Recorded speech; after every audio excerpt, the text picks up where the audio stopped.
شأن الله من علت أسماء فبها ندعو وبها نخشى جل شأن الله. الرحمن الرحيم المهيمن الحكيم الواسع الفتاح المقدم الحليم الباسط الرزاق الصمد الكريم الرافع المتعال البارئ العظيم الغفار الغفور المؤخر الصبور الباعث القهار المقتدر الشكور جل شأن الله جل شأن الله. جل شأن الله من علت أسماء فبها ندعو وبها نخشى جل شأن الله. بسم الله الرحمن الرحيم. الحمد لله رب العالمين والصلاة والسلام على أشرف المرسلين سيدنا محمد وعلى آله ve ashabi ecmaîn. Bu hepteden de Allah Taala'nın es-sittir yani günahlarını yögügüçe, günahlarını yapgıçı degan ismi haqida to'xtalgan bo'lgan. Sittir degan hamda Allah Taala'nın ismlaridan ekan. Bandalarining ayıplarını, xatoliklarını, gunohlarini yögügüçe yapgıçı ve ularni xalqning oldida rasvo qilmay shundoq yaxshi yo'lga sog'uvchi degan ma'no bo'lgan. Sittir degan asli satr degan gap. Sitr degan parda. Parda degan so'zdan chiqqan sittir degan hamda yopquchi, yo'g'uchi degan bo'lgan. Alloh taolo bandalarning gunohlarini va ayblarini hamisha yo'g'aydi va şu yepishni yaxshi ko'rdi, yapgan odamni yaxshi ko'rdi. Birining gunohini, bundaq kamchiliklarini yo'g'gan odamni yana Alloh taolo yaxshi ko'rdi. Alam taraw annalloha sahhara lakum ma fis samawati va ma fil ardi va asbaha alaykum ni'amahu zahiratan va batina dedi. Sizlar Allohning osmonlardagi va zimindagi hamma narsalarga bo'ysundirib berganligini va sizlarga oshkor yushur ne'matlarni kang tasha berayotganligini ko'rmadinglarmi degan oyatda Mufassirlerden birisi Allame Begavi deydi. Bu ayetin tefsirde İbn Abbas radhiyallahu anhu'nun bunu sözünü nakil kılan deydi. Aşkar nimet İslam ve Kur'an. Allah'ın ya da aşkar ve yuşurun nimetini kömürden dedi ya. Aşkar nimeti Allah'ın İslam ve Kur'an. Yuşurun nimet olsa Allah'ın günahlarını yögeydi kalıqı ve günahkarını cezalaşık aldırıp ketmeydi kalıqı. Aldırıp ketmeydi hem de. Günahkarını var. İbn Kudame Tavvabun yani tövbe kılgıçlar namlı eserde bundaq bir kısmını bayan kıldı da Musa aleyhisselam kurgaqçılık sebeplik Allah'tan yağmur yağdırıp bir işini talep kılıp dua kıldı deydi. Emdelik su talep kılış bağı bizde kurgaqçılık bulup gelse yağmur yağmasa cemaatini yığıp şu su talep dua kılıp namaz okup su talep dua kılıp aynı kıldı. Şurada kılganı Allah Teala halisa yağmur yağdırıp bir demde talep kıldı. Allah Teala dedi ki şu arada ey Musa aranlarda 40 yıldan beri bana asilik kılayotgan biri var. Onun şumluğu sebeple sizler yağmurda mahrum kılıyotsizlar dedi de. Musa aleyhisselam kavmiga yüzünüp Allah'a asilik kılgan adam aramızdan kessin hazır. Omuz duayını icabet almaya kaldı kessin deydi ama hiç kim ketmeydi. Hiç kim ketmeydi. Şu esnada bir adam hiç kimge çandırmasını qattiq yığılab tövbe kıldı. Qattiq yığılab tövbe kıldı. Ondan uzun ötmey şaqırab yağmur yağıp gitti. Acayip qattiq yağmur yağıp gitti demdi. Musa aleyhisselam ey Rabbim aramızdan hiç kim ketmedi. Hiç qanday adam ketmedi keting desem ma. Ama yağmur yağdı. Sana asilik kılgan o adam kim edi deb so'raydi. Allah Teala deydi ey Musa sana hayran kılıvatıma. Şu bendem sebeplik yağmurdan mahrum kaldınlar sizler. Yani şu bendem arkalık yağmurunu yığıp yağdırıp birivatıma, behrime buluvatsızlar. Ben o bendemni bana asilik kılgan çağlarda yani 40 yıldan biri resva kılmagan tutsam. Endi o bana tövbe kılıp yaxşıların boğağı vaxtıda onu ben sana resva kılmam mı dedi. Musa aleyhisselam şununla Allah tövbe kıldım ben hatalaştım dedi. Demek Allah Teala her zaman benlerin günahlarını yapıdı ve onlara tövbe kılış kursunu içip birdi. Hemen işi fırsat birdi. Allah Teala benlerge intayın mehriban ve şefkatli zat bolğanlıktan hemen işi bizden günahlarımızı yepip durdu. Bizni resva kılmaydı ve aldırıp cezalamaydı. Keçikin bizden içinde biz bilip bilmeyi nurgulluğun günahlarını ve hatalıklarını sadır kılıp durumuz. Bäsigi tövbe kılımız, bäsigi tövbe kılışını unutma kalımız. Ama Allah Teala hemen turib va bilib turug'liq bizga fursat berdi. Tövbe qilib yo'limizni to'g'rilishimizni kutdi. Imom Ahmad ibn Hanbal Alloh bizning gunohlarimizni yepib turmaydigan bo'lsa, biz rasvo bo'lib ketgan va halok bo'lib ketgan bo'libdi deydi. Endi Alloh taolaning bandalarning gunohlarini yapqanligining alomati nima? Masalan, Alloh taolo mening gunohimni yapdi, yo'g'idi, rasvo qilmadi. Shuning alomati nima? Uni qanday bilaman? Alloh taolaning bir bandaning gunohini yapqanligining alomati u bandaning gunohlariga tavba qilishga muvaffaq bo'lganligi. Ya'ni tövbe qilishga muvaffaq bo'lganligi Alloh taolaning ana gunohini yapqanligining alomati. Banda Alloh taolaning haqqiga qarta gunohlarni sodir qilgan va u gunohlarni Alloh taoladan boshqa hech kim ko'rmagan bo'lib, orqadan u banda tövbe qilib gunohlarini mag'firat qilishini tilashga muvaffaq bo'lgan bo'lsa, u banda Alloh taolaning yepishi va mag'firati ishida bo'lgan bo'ldi. Tövbega muvaffaq bo'lgan bo'lsangiz, gunohimni yepibdiman desangiz bo'lgandek. Ammo banda gunohlarni qilavergan turuqliq, gunoh qilaversimi, tövbe qilishga muvaffaq bo'lmagan, tövbe qilmagan bo'lsa, bu odam qo'rqishi kerak. Chunki u Alloh taolaning keladigan tadrijiy jazolashninki bir ishorati bo'lishi mumkin. Alloh taolo ba'zi bandalarni, ba'zi zolimlarni tadrijiy jazolaydi. Ularga shu eskilik qilgansa, eskilikning yo'llarini ichib beraverib, eng oxiri Fir'avnni jazolagandek, Abu Jahlni jazolagandek bunda jazolaydi. Shuna Qur'on Karim deydi: "Falawla izja'ahum ba'suna tadarru'u walakin qasat qulubuhum wa zayyana shaytanu ma kanu ya'malun. Falamma nasu ma zukru bihi fatahna alayhim abwaba kulli shay hatta iza farihu bima utu akhadnahum baghdatan fa iza hum mublisun." Ularga bizning azobimiz kelgan chaqda nimishqa yelinmadi. Lekin ularning dillari qetib ketgan. Shayton ularning qilmishlarini o'ziga chiroyli ko'rsatgan edi. Ular o'zlariga qilgan nasihatni unutgan chaqda sinash uchun ularga parvonlikning ishlarini ichib dedi. Ishlarni ichib, hamma ishlari o'ng'ay, rohat, farog'at bo'ladi. Shunday gunohkor turuqliq yaxshilikni qilib ichib dedi. Ular o'zlariga berilgan ne'matlar bilan ko'ranglab turganda ularni ushtumta jazo oldik. Shuning bilan ular birdinla umidsizlanib ketdi dedi. Payg'ambar sallallohu alayhi vasallam har atigini Allohumma asbahtu minka fi ni'matin va afiyatin va sitrin fa atmim ni'mataka alayya va afiyatika va sitraka fi dunya val oxirat deb duo qilganligi rivoyat qilingan. Buning ma'nosi: ey Alloh, sen ato qilgan amonlik, ne'mat va ayiblarimni yepish bilan tong atqizdim. Menga ato qilgan amonligingni, ne'matingni ve yepishingni dunyo oxiratda to'liqlab bergin deb duo qiladi. Har kuni, har namozda at-tahiyyatdan keyingi duolarda Alloh taolo bandalarning ayiblarini yepishni yaxshi ko'rgandek, boshqalarning ayiblarini yapgan bandasini bak yaxshi ko'rdi. Uni bu gunohlarini va ayiblarini yo'gaydi. Ammo boshqalarni ayib izlaydigan, ularni rasvo qilishni o'ylaydigan o't quyruq insonlarni Alloh taolo qat'iy yaxshi ko'rmaydi. Payg'ambar sollallohu alayhi vasallam kimki bir musulmonning aybini yapsa, Alloh dunyo va oxiratda uning gunohlarini yapadi deb ko'rsatgan. Yana bir hadisda kimki bir musulmonning aybini yapsa, qiyomat kuni Alloh uning gunohlarini yapadi deganda, endi sittir degan ismda nimalarni o'rganamiz biz? Alloh taolaning 99 ismidan har biridan bizning o'rganadigan nasibimiz bor. Nimalarni o'rganamiz? Alloh taolaning sittir degan ismidan kishilarning ayblarini va kamchiliklarini yepishni, ularni rasvo qilmay, xatoliklarga chiroylicha tuzitib berishni o'rganamiz.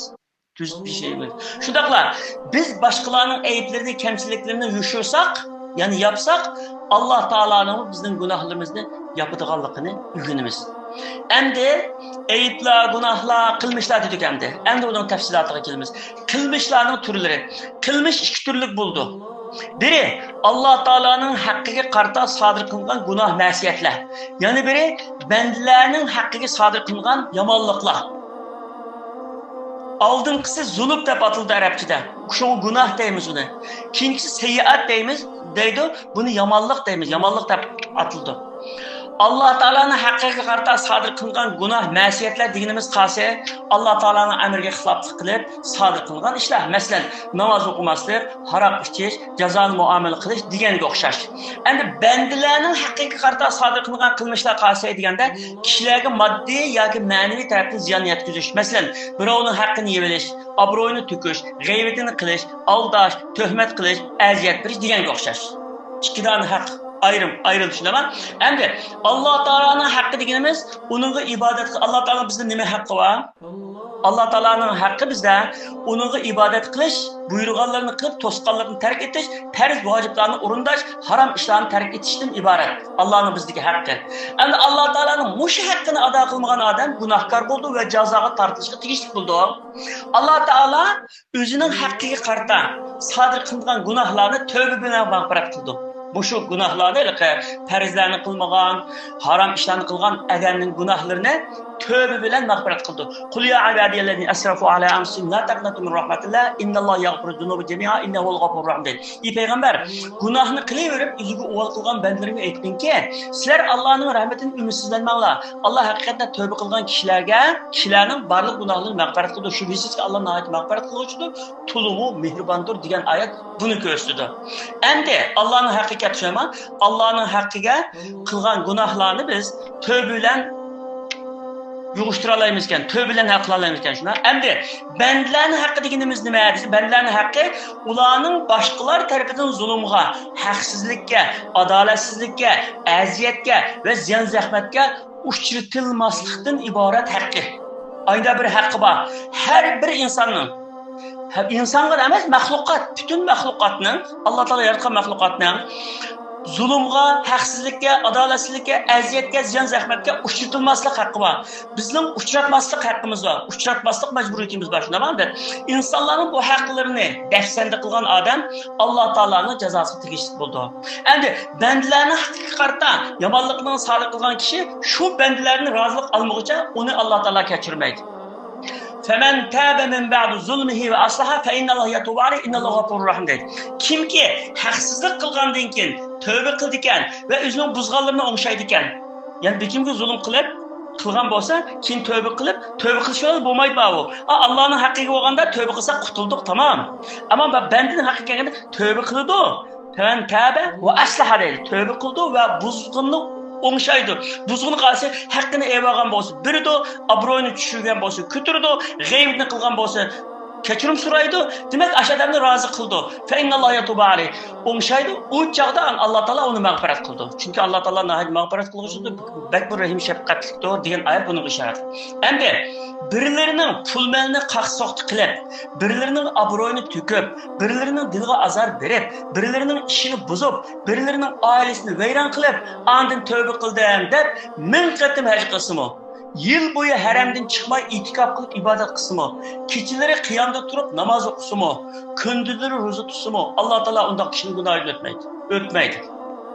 Chunki Payg'ambar sollallohu bir kuni sahobalardan kimning quruq qo'l qolg'uchi ekanligini bilamizlar deb so'raganda sahobalar hech qanday mol mulki bo'lmagan kishini biz quruq qo'l qolgan kishi deymiz. Ya'ni oltin yo'q, kumush yo'q, dollar yo'q, puli yo'q odamni biz quruq qo'l qolgan odam deymiz. Quruq qo'l deyishim yo'q. Shunda deymiz deganda bu vaqtda Payg'ambar sollallohu alayhi vasallam qiyomat kuni birov namoz, zakot, ro'za qatorliq ibodat bilan keladi. Ammo u birini tillagan, biriga tuhmat chaplagan, birining malini olgan, birining qanini to'kkan, birini urgan bo'lib, bu sababdan uning yaxshi amallari ashularga elib beriladi. Uning yaxshi amallari tugab qolsa, ularning gunohlari buningga ortilib, andin u do'zaxga tashlanadi. Mana bu mening ummatimning quruq qo'l qolg'uchisidir deb Imom Muslim rivoyat qilgan sahih hadis, ya'ni shaksiz hadis, sahih hadis. Endi ayb izlash Allohga eng yomon ko'riladigan pastkashlik. O'zining kamchiliklarini va ayblarini tuzatishning o'rniga boshqalarni ayb izlaydigan, ya'ni tirnoqdan kir izlaydigan insonlarni butun maxluqotning eng razillari, eng pastkashlari desak bo'ladi. Bu iymoni ojiz, axloqi nachar, tabiati past va razil insonlarning qiliqi. Payg'ambar sollallohu alayhi vasallam buni ogohlantirib deganki, Allohning bandalariga aziyat bermanglar, ularni ayblamanglar, ularning aybini izlamanglar. Chunki kim bir Müslüman qarindoshining aybini izlaydi ekan, Alloh uning aybini izlaydi-da, uni o'z uyida rasvo qildi. Tapqayada rasvo qildi. Kechiktirmay jazolaydi deydi ani. Dunyoda shunday rezil pastkash insonlar borki, ular boshqalarningki yig'irini va ayblarini aytishdan lazzatlanadi. Bu hayvoniy lazzatlanish bo'lib, ular undaq insonlar inson qalbidan allburun chiqib ketgan. Şuna ular turqi odam, qiliqi hayvon sifatli maxluqlar. Chunki insonga yarashdig'ini o'zining ayblari va kamchiliklarini tuzatish bilan mashg'ul bo'lish va boshqalarga saqchilik qilmaslik. Chunki boshqasining aybini izlash bilan mashg'ul bo'lgan odam o'zining ayblarini tunishga fursat topolmay qoldi. Boshqasining aybi bilan mashg'ul bo'lib qolib, o'zini tuzalgan odam yo'q. Shuningdek, o'zining aybini tuzitish bilan mashg'ul bo'lib, tuzitilmagan odam yo'q. Allah Taala insonlarni sog'lom fitratda yaratgan. İnson o'z fitrida yaxshilikni suydi, yomonlikni o'chkirdi. Adolatni suydi, zulm va haqsizlikni yomon ko'rdi. Shunga yaratilishdagi sog'lom fitratni yo'qotmagan insonlar bir-birining musibati va qayg'usi bilan xushallanmaydi. Herkes xushallanmaydi. Birilerinin aybini izlemaydi. Belki ko'rib qolsa-mu yapıdı ayıplarni. Yomon so'zlarning tarqalishini yoqtirmaydi. Ammo yaratilishidagi sog'lom fitratini yo'qotgan, odamiylikdan chiqqan maxluqlar boshqalarning dard alamlari bilan xushallik his qildi. Fitna ig'vo tarqatish orqali huzurlanadi. Ijtimoiy taratqularda ko'ryotimizki, ba'zilar bir-birini tillashgan, ayblashgan va ayblarini ochgan uchurlarni ko'proq tarqatdi, ko'proq ko'rdi. Chunki ular shunday qilishni yaxshi ko'rdi. Bu ularning axloq qo'rg'onidan va sog'lom fitratdan chiqib ketganligining bir alomati. Endi ayb izlash munofiqlarning qiliqi asli. Boshqalarni ayb izlaydigan, o'zining musulmon qarindoshlarining rasvo bo'lishini yaxshi ko'radigan insonlar munofiq sifatli insonlar. Alloh taolo munofiqlarga ishorat qilib, innallazina yuhibbuna an tashi'al fahishatu fil ladina amanu lahum azabun fid dunya val akhirah vallohu ya'lamu va antum la ta'lamun. Mu'minlar ustida yomon so'zlarning tarqalishini yoqtiradigan odamlar shaksizki dunyo va oxiratda qiynag'uchi azobga qoldi. Alloh biladi, ularni sizlar bilmaysizlar degan.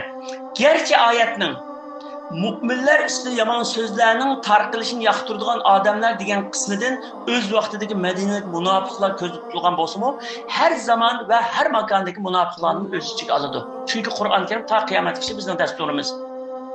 Alloh taolo dunyo va oxiratda qiynag'uchi azob qoldi degan ogohlantirgan bu munofiqlar nima qilganlik uchun shunday azob qoldi? Nima qilganlik uchun? Faqat mu'minlar ustida yomon so'zlarning tarqalishini yaxshi ko'rganligi uchun azob qoldi. Ya'ni yaxshi ko'rganligi uchun shu tarqalsa ekan deganlik uchun tarqatmagan texe.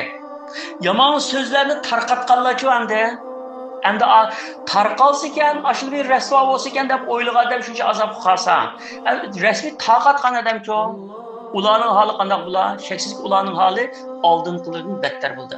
Munofiqlarning yana bir sifati: in tamsaskum hasanatun tasuhum va in tusibukum sayyi'atun yafrahu biha va in tasbiru va tattaqu la yadurrukum kayduhum shay'a innalloha bima ya'malun muhit deydi. Agar sizlarga biror yaxshilik yetsa, ular bundan qayg'urdi endi. Agar sizlarga biror yomonlik yetsa, ular bundan xushal bo'ldi. Agar sizlar sabr qilsanglar va taqvolik doirasida ish ko'rsanglar, ularning yilisi sizlarga qilchi ziyon yetkazilmaydi. Shaksizki Alloh ularning qilmishlarini bilib turadi. Endi inson o'zining gunohlarini yepishi kerak. Inson boshqasinikini yapadi, o'zinikini yepishi kerak. Inson mayli o'zining yoki boshqalarning gunohini yepishga, oshkor qilmaslikqa buyurilgan. Peygamber sallallahu aleyhi ve sellem mundaq degan: "Ummatimning hammasining gunohi mag'firat qilindi, faqatla gunohini oshkorlig'icha mag'firat qilmaydi" deydi.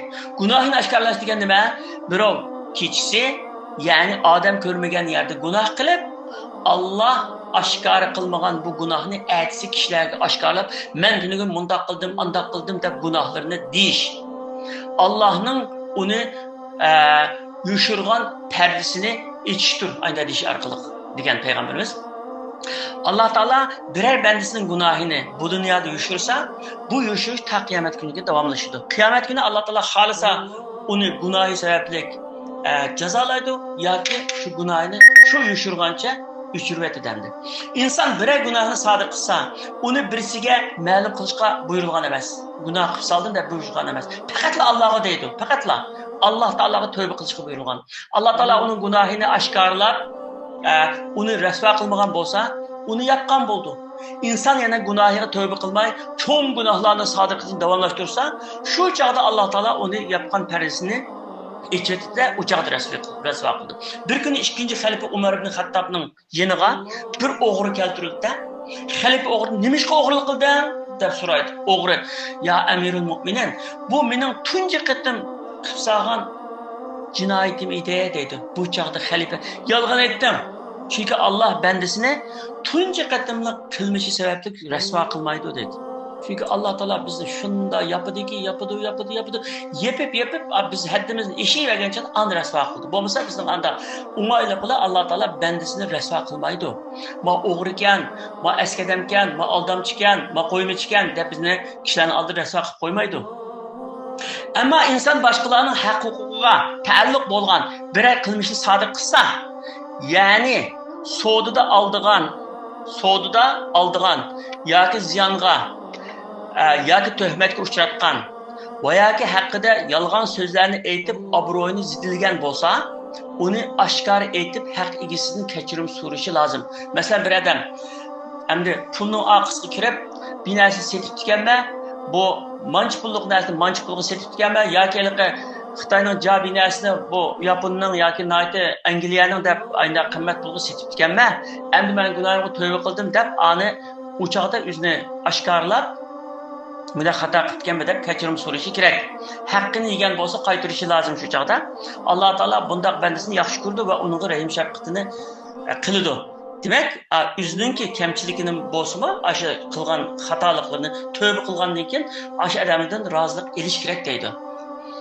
Endi bendilerinin hak hukuklu karta kılgan kılmışları için, bendilerinin hak hukuklu kılgan kılmışları için bu dünyada hak egisinin razılık eliş, yoki cezasını çekiş, kıyamet meydanında cezaga tartılıştı 1000 mertebe onay. 1000 mertebe onay bu dünyada halas bulup ketişken. Endi Allah Teala buyurgan 3 yepiş var Kur'an-ı Kerim'de. Biri evret azalarını yepiş. Bu doğruda ayet var yine. İkincisi başkalarının eybini yepiş. Bayık ötken ayet yani. Üçüncüsü bir aram kıldığan haberlerini takatmazlık. Ya eyyühellezine amenu in ca'akum fasiqun binebe'in fetebeyyenu en tusibu qawmen bicehaletin fetusbihu ala ma fa'altum nadimin deydi. İman etkinler, eğer sizlerge bir fasık adam haber elip gelse, yani işencisiz adamda biz haber elip gelse, işinin teki tekini bilmezden birer qawmiga yomonlik qilib qo'ymasliklar uchun bu haberni tekshirib ko'ringlar deydi. Tekshirib ko'ringlar. Chiqib ko'ngilsizlik haberini taqatmaslik kerak. Mumkin qadar yaxshi xo'sh haberni taqtish kerak. Endi qilmishlarning va gunohlarning jazosi. Men qilmishlar, gunohlar deb ikkiga ayirishimiz bu başlama dedik. Yani qilmish bendilarga qarta qilgan qilmish, eskilik, boshqalar qilgan eskilik. Gunoh Allah Taolaning haqqiga qarta qilgan gunoh. Mesela insan neyle Allah Teala'nın hakikatta günah mesiyeti sadık kılgan olsun. Ya ki bendilerinin hakikatta kılmışlar sadık kılgan olsun. Onun muayyen cezası var. Onu muşu dünyada ya ki ahirette tartıdı. Günah kılgan ya ki kılmış sadık kılgan adam onu unutup kalışı mümkün. Ama Allah Teala unutmaydı. Periştler her bir kılmışını ve her bir günahını vakti saatinde yazıp durdu. Allah Teala'nın hakikatta sadık kılgan günah mesiyetlerinin bu dünyadaki cezası dilinin karayıp gitişi. Günahkar adamınca dilinin karayıp gitişi. Allah Teala'nın yiraklaşışı. Onun rahmetini ve yardımından mahrum kılışı. Kümül sıkılışı. Huzursuzluk, bereketsizlik qatarlıqlar. Ama bendilerinin hak hukuklu karta sadır kılgan kılmışlarının bu dünyadaki cezası kılmışlarının okşi ya ki ziyadesi bilen cezalanır. Mesela birovning pulini yev olgan bolsa, yev olgan miqdar ya ki onun köpreki beraberinde pul malını ayrılıp qilish. Birovni ayıplagan bolsa, ayıplanish. Töhmet kılgan bolsa, töhmet qilinish. Birovni urgan bolsa, uruluş. Onun bu qattiqroq tayoq yeyish bilen cezalandı. Çünkü bu kılmışların hemmesi zulüm dairesi girdi. Zulümün cezası köpünce ahirette kalmaydı. Belki muşu dünyada verildi. Bunun reallıktaki misalından çıkıyor. Allah Teala bütün günahlarını ahirette küçültüsün. 2 tane günahının cezasını ahirette küçültmedi. Biri ata-anasını qaqşatqan adamın kılmışını muşu dünyada küzgü gösterip koydu. Biri zulüm kılgan, haksızlık kılgan adamın kılmışını muşu dünyada cezasını bir küstüp koydu. Endi Allah Teala'nın hakkıga ve bendilerinin hakkı karta sadır kılgan barlıq günah məsiyetlerinin ve yamanlıklarının ahiretteki cezası ne? Ahiretteki cezası dozaq. Endi bir yerde nayet muhim mesele. Günahını yepiş, kılmışlarını paş kılış gerek. Günah degenimiz ne dedik? Allah Teala'nın hakkıga karta günah kılmak, namaz okumaslık, roza tutmaslık, haram işlerini kılış mesela. Ya ki haram içiş, kımır oynaş deyimiz, ya haram işlerini kılış ama Allah Teala'nın hakkı karta kılgan oldu bana. Bu günahlarını biz kürep kalsak, ya ki anlap kalsak, bunu yüşürümüz kişiler. O adamın yüzünü tökmeyimiz, yüşürümüz. Ama kılmışlarını paş kılımız. Kılmışlarını paş kılımız.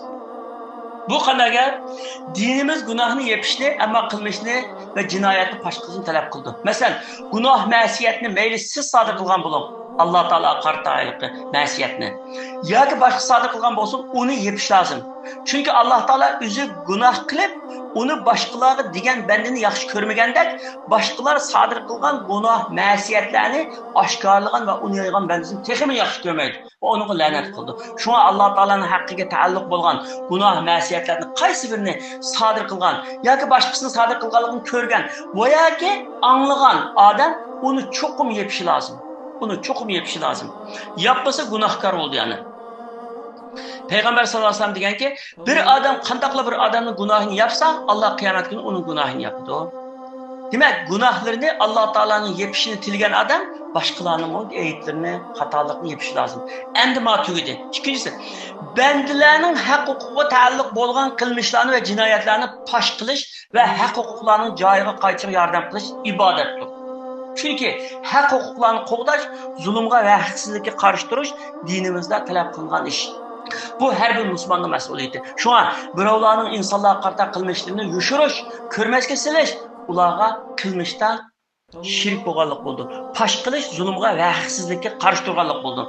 La yuhibbullohul jahra bis-su'i minal qawli illa man zulm deydi.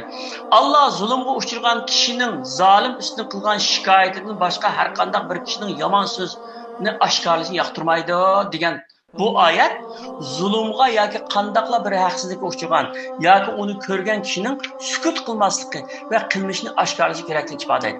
Masalan, birovlarning sodida odil emasligini, kiloda kam berdiganligini, yana birovlarning ishonchga loyiq emasligini, omonatga xiyonat qildigan qiliqi borligini, paloni do'konchilarning harom narsalarni, saxta mollarni, boshqa davlatning markalarini chaplab satadiganligini, palani aşğallarda Xitoylar yoki musulmon emaslar yashagan tetikqularni va harom yoki shubhali go'shtlarni ishlatganligini xalqqa bildirgandimi gumoniy qarashlar bilan emas, ishonchli yo'ldan egilgan aniq ma'lumotlar asosida bildirish lozim. Bu her bir Müslümanın burcu. Her bir Müslümanın burcu. Bu Müslümanların menfaatini qo'g'diganlik va yaxshi ishga yordam qilib, yaman ishqa, saxtılıqqa qarshi turganlik bo'ldi. Chunki Alloh taolo bizga Qur'on Karimda va ta'amanu alal birri va taqvo va la ta'amanu alal ismi val udwan va taqulloha innalloha shadidul iqob deganda, yaxshi ishqa, taqvolikqa hamkorlashinglar. Gunohga, zulmga hamkorlashmanglar. Allohni qo'rqinglar, chunki Allohning azobi qattiqdir deb ta'lim bergan. Biz bir Müslüman uchun eng cho'ng farzlarning biri haqni dadil so'zlash. Nahaqchilikka, zulmga va aldamchilikqa sukut qilmaslik, kishilarni yaxshi ishlarga buyurib, yomon ishlarni to'sishdir. Buni har qanday bir musulmon o'zining iqtidori va imkoniyatining yetishicha chuqum qila oladi. Endi jazodan saqlanishning chorasi. Sodir qilingan gunoh, ma'siyat va qilmishlarning jazosi haqida muqarrar qonun prinsip bor islomda. Buning jazosi chuqum bor. Ammo qilmishlarga pushaymon qilib tövbe qilish va o'zining buzganlarini o'ngshash orqali dunyodagi va oxiratdagi jazodan qutulib qolg'ili bo'ladi. Tövbe Alloh taolaning insonlarga ato qilgan eng katta ne'mati va birdan-bir fursati. Chunki insonlar buning bilan jazodan qutulib qoladi. Endi tövbe istig'for va uning qabul bo'lish shartlari eng oxirgisi. Tövbe qilmishiga pushaymon qilib, durustlikka qaytish deganlik. Istig'for Alloh taolaning gunohini mag'firat qilishini tilash deganlik. Shuni tövbe istig'for deymiz. Bu ikki masala var. Birinci, Allah Teala'nın hakkı karta sadık kılgan günah, məsiyətlərinin tövbesi tüvendeki 3 şart bilan qabul oldu. Biri, burun kılgan günah, yaman işleri puşayman kılış. Namaz okumak dikenme, harık içip dikenme, yaman iş kıp dikenme de puşayman kılış. İkincisi, günah, yaman işlerini qat'i qol üzüş, şu çağını tatıp qol üzüş, taşlaş hem de, yaxşı yolga kiriş. Üçüncü, burun kılgan günah, yaman işlerini qayta kılmaslığa çin iradı bağlaş. Kılmayma bunun için tövbe kıldım de. Muşida 3 şart olsa, qancha ig'ir gunohi bo'lsa-mu, 40 yil Alloh taologa osiylik qilib ayna qilgan bo'lsa-mu, Alloh taolo shu tövbe bilan kechirib o'tadi. Ikkinchisi, insonlarning haqqiga qarta sodir qilgan qilmishlar va yomonliklarning tövbesini qabul bo'lish uchun yuqorqi 3 shart bilan birga Shu insonlarni rozi qilish. Ya'ni birovning haqqini elib olgan bo'lsa, qaytarish, obro'yini to'kkan bo'lsa, ko'tarish, qanday yomonlik qilgan bo'lsa, uni afv so'rash orqali haq egisini rozi qilish shart qilindi. 4-shart. Chunki bu xildagi haq Alloh taolaning haqqi bo'lmasdan, u insonlarning haqlari bo'lganligi uchun ular qilmishkorlarini, ya'ni o'zining jinoyatchilarini ular o'zi kechirmaguncha Alloh taolo kechirmaydi va tövbelerini qabul qilmaydi. Mana bu Alloh taolaning adolati. Chunki Alloh o'ziga qarata qanchalik yomon ish qilgan bo'lsin inson, Alloh taologa qarata, Alloh taologa osiylik qanchalik qilgan bo'lsin, xolis tövbe bilan, xolis tövbesini kechirib.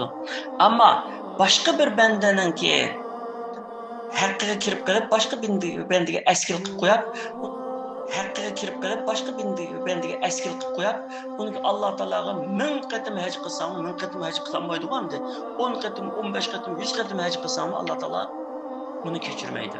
Alloh taoloning adolati bu.